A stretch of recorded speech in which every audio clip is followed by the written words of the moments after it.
মাংস দিলে লাল হয়ে যাবে। ওই যে উপরে একটা যে হলুদ রং দেখতে পাচ্ছি সেটা আবার কি রং? দেন ওই রংটা না মানে খালি এইটাই রাখছিলাম। একটু নিয়ে আসেন আমাকে।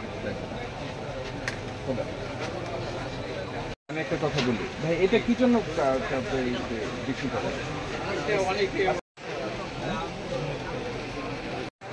মানুষকে এটা বিক্রি করছেন কেন?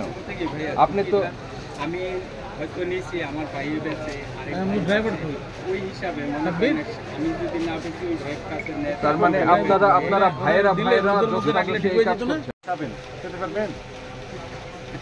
আপনি নিজে খান না, দেখেন তো কি মজা। নিজে ওই যে অনুষ্ঠানে গেলে দাওয়াতে গেলে ওই সময় তো দর্শকের সাথে ঠিকই খাই। আপনি খান? জি।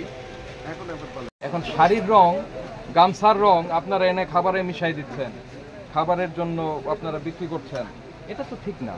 খাবারের রং হবে একদম কনফাইন, ইসের মধ্যে ডিক্লেয়ার করা থাকবে।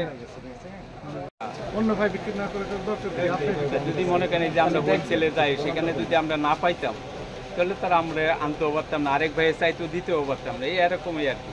এখন আমাদের দেশে তো গামছা, লুঙ্গি, শাড়ি এগুলি তৈরি হয়, সেগুলিতে তো রং দিতে 2 লক্ষ টাকা পর্যন্ত জরিমানা করার বিধান ছিল।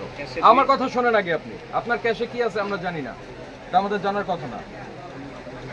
শেফালি ফুলের যে আছে না বোটা, সেটা নেবে। পলাশ ফুলের পাপড়ি ভিজায় যে রংটা আছে সেটা ব্যবহার করুন, জরিমানা পরিশোধ করেন।